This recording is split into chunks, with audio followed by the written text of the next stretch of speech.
Hi, my name is Karolina and I'm doing PhD at the University of Bath in UK. My research is communicating photographic content through tactile images. Using pictures is one way of communicating. Paintings, drawings, illustrations in newspapers build a story to life, or diagrams in textbooks help us understand the story a bit better. However, we know that it can be a bit difficult for visually impaired people to access to visual information. There are a few different ways how a visually impaired person accesses to pictures. Alt text is one way, which is a description for online images either made automatically by a computer or written manually by a person. It's very well used, but it could be not as accessible for some people, especially to those with additional disabilities like hearing impairment. Tactile images often found in museums or galleries can be very expensive and time consuming.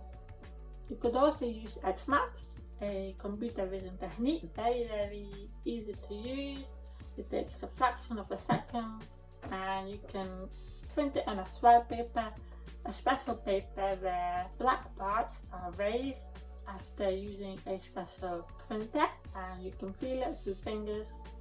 However, it can be useful for objects but not for photographs, as it can be very noisy and confusing. So we created an algorithm that inputs a photograph and outputs a tactile image using some of the computer vision techniques.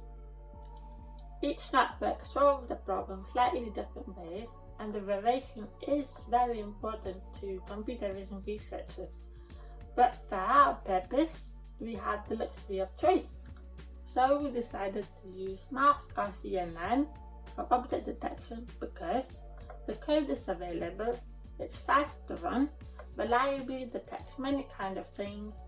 It works on ordinary photographs where there's lots of objects in a complex environment, or on a photograph in a dataset where there's only one object. And final reason, it outputs objects at the pixel level, outputting the silhouette of an object rather than the box with the object inside.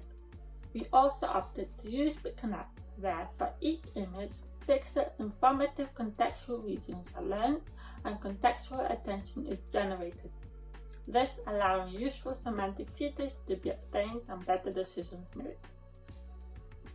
After running mask of CNN and Pakenaite, we then render. And the first step in rendering is to decide which object to keep, or which are the most salient. So, the salience per unit area for the JSON object is computed as follows. Then, the objects are thresholded to retain only the most salient. Choosing a threshold is not that easy. We need a balance between too many objects and too little objects. So we can't simply use mean of all salient objects. So the solution is to use the mean and the deviation of all salient values. We therefore define the threshold as follows.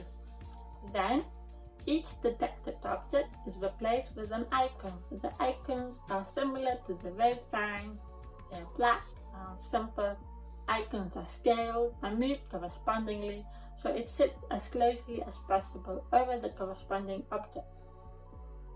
If the bounding rectangles of two objects overlap, then two conditions arise. If a rectangle of one object sits entirely inside the rectangle of another, then the smaller object is deleted completely, because otherwise, if we have two icons combined together, it will give a weird shape.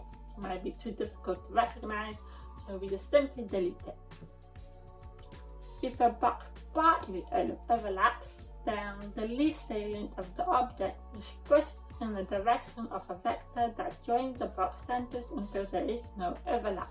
Moving a box away from another might lead to one box leaving the constraints of an image. So, a scaling operation is applied. If a bounding box reaches the border of an image, the box is simply resized until it no longer overlaps any other boxes. In an image, there could be many overlapping boxes.